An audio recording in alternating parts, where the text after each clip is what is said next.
psychology of witchcraft rituals are probably very similar to a lot of the things that you've already seen. A ritual is essentially a repeated symbolic action done with intention. Now what that means is that you have an intent in mind, you want to achieve a certain thing, whether that's physically possible, or you believe it is anyway, or not, whether you want to fly or create something that's invisible or summon a demon. All of these things are things that you want to do, and so you focus on it and you repeatedly use symbols to bring this thing into existence. Now that sounds like a prayer to me. What we do, we put our hands together, we look up, I don't know why, at where heaven is. I guess that's up. We hold our rosary beads, or we get down on one knee or two knees sometimes, and we say something, often out loud, to a god who may or may not be listening. Now that is essentially a repeated ritual that is done using symbolism with intent. So spells and rituals are the same thing. If you go a bit further into the Catholicism and you start donning robes, certainly the priests do that, they get goblets of wine. That's a symbol. They have wafer, which is a symbol. But they also say that this is the body and blood of Christ. They often mean that that's literal, which I think is a little bit cannibalistic, but there we go. That's another thing. Body and blood.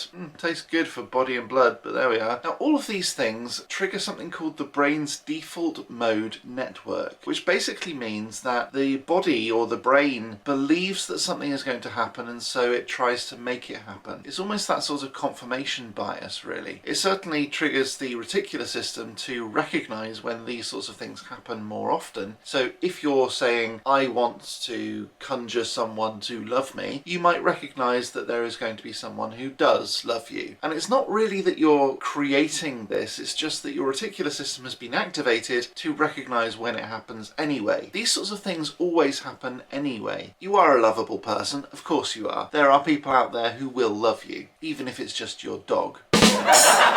But my point is that there are people out there who will fulfill that criteria for you. If you start going a little bit more dramatic and try to summon a unicorn or a dragon, those things may or may not exist depending on your belief system, and so the chances of you actually being able to conjure a full-formed one, I think you'd probably either need to be incredibly powerful or incredibly delusional to create this thing in your own house. That said, what I'm going to do in this video is to explain some of the things about ritual that make them so powerful. I've done another video about placebo and nocebo effects, and the link is up here. This talks about how belief can generate something, and that doesn't necessarily always mean positive. If you believe something is going to do you harm, then it will do you harm. And it's not just that belief, but it's also the action that creates this thing in reality. So if you have a belief that something is going to do you good, but you also have the action of either taking a pill, some sort of injection, or ritual, then that thing will probably have some sort of effect. It may not be as dramatic as you would want, but it does have a demonstrable physiological effect on the human body. The same thing goes with negative effects. I'm not going to repeat that whole video, but definitely do have a look at it if you get the chance. Of course, if you want to do a ritual, it can certainly reduce stress, lower cortisol levels, and make you feel calmer. And so it's probably not a bad idea to do some sort of spell or ritual if, for example, you want to get to sleep at night. I'm recording this video about 4 AM because I can't sleep, and so one of the reasons that I want to do this sort of thing is to share that sort of knowledge. Not only is to get it off my brain, but also to put it out into the universe to people like you that you can do something about poor sleep. All you have to do is to do some repeated action with intention and using symbolism, and that is essentially a ritual. So if you want a spell, especially for good sleep, you can try this. Just close your eyes and focus entirely on your breathing.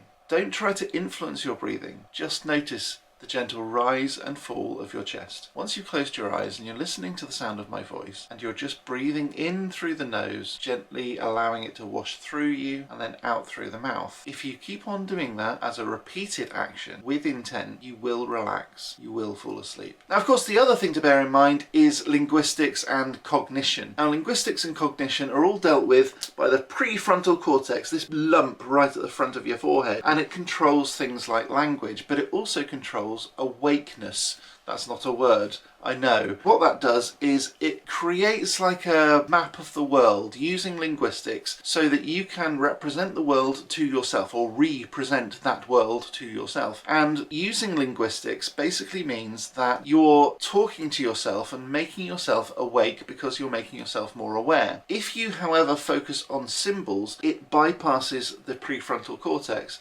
because it doesn't need the language. So the language itself represents or represents to yourself, which means that because your prefrontal cortex is more activated, it washes away those neurotransmitters which would otherwise tell you or signal to you that you need to go to sleep. Things like adenosine. Now, adenosine can also be suppressed in other ways, like caffeine. Now, caffeine and adenosine both bond to the same neuroreceptors in your brain, meaning that caffeine basically blocks the adenosine from being picked up. And it's the adenosine that makes you feel like you want to go to sleep. But the same thing can be done using your prefrontal cortex if you want to wake yourself up. One of the best things that you can do if you're tired is to give someone a phone call. Now, I wouldn't always recommend this while you're driving, by the way. Now, although this could be quite useful if you're driving and you can't stop, I would always recommend that you do stop, because although you're probably going to wake yourself up a little bit more by having a conversation, you're also going to be distracted more. And let's not forget, you still will be tired. But if you want to know why people drink caffeine, that's basically why. Cheers. The thing about rituals, though, is that they are ubiquitous, universal, they're all over the place. If you look hard enough, you'll find repeated actions with intent and symbolism in pretty much every walk of life. It's not just religion, and it's not just witchcraft, such as sports and politics and daily habits and military and ritualistic life choices, even having lucky pants when you're going out on the pull. All of these things are essentially rituals. They're repeated action with intent and symbolism. And in the example of those lucky pants, the symbol is the pants themselves. Sports teams tap each other on the backside as they go out, and that's essentially a ritual thing. I don't quite know what the symbol is there. Maybe just like feeling up each other's buttocks. My point is, though, that if you've got the action, the intent, and the symbolism all wrapped up together, that is a ritual. And it can have an effect even if you just think it will. It will. If you think about meditation, and particularly having a mantra that you repeat over and over and over, that's the repetition, that's the action. And potentially it's also the symbol as well, because the mantra isn't actually what you're trying to get to, it's just a way of focusing your mind. I've said on previous videos that symbology is far more important when you're doing this sort of thing than words, but the words itself can be a symbol in a similar way to the mantra in meditation. But my point is that semiotics, or the study of signs and symbols, can be a lot more powerful than linguistics, especially to the unconscious mind. And this is the point. When you're trying to activate the unconscious mind, you want to avoid or bypass the prefrontal cortex, this bit here that will wake you up, because we don't really want to get too in our heads about this. We don't just want to only do this consciously. We want our whole brain to be working for us. And so if you can create your own symbol, that's the most powerful spell, most powerful ritual, most powerful way of manifesting, creating, or focusing on what it is that you want. And so when you're doing this sort of stuff, don't just grab the nearest spell book, because that's not going to help you as much as creating it yourself. If you go through the effort of creating this by saying, this is the action I'm going to take, this is the intent that I'm going to have, and this is the symbol that I'm going to use for all of that stuff, if it's personal to you, and it doesn't matter whether anyone else thinks it is, if it's personal to you and it means something to you and you think that it's appropriate, then it's appropriate. Let's just do that. Now, obviously, the natural caveats of don't kill anyone and, don't do harm to other people, they still apply, right? So we've got some ideas here, and we have to apply a bit of sense to it, but pretty much anything goes. If you want to light a candle, or if you want to use salt or herbs or a potion, provided that isn't going to kill anybody, then yeah, great, go for it. There can be lots of different ways to achieve different things using different rituals, but whatever's working for you, just do that. If you want an example of this sort of thing, you might just want to light a candle, look into the flame, and just relax. Just breathe, and just imagine that flame getting bigger and smaller and bigger and smaller as you breathe.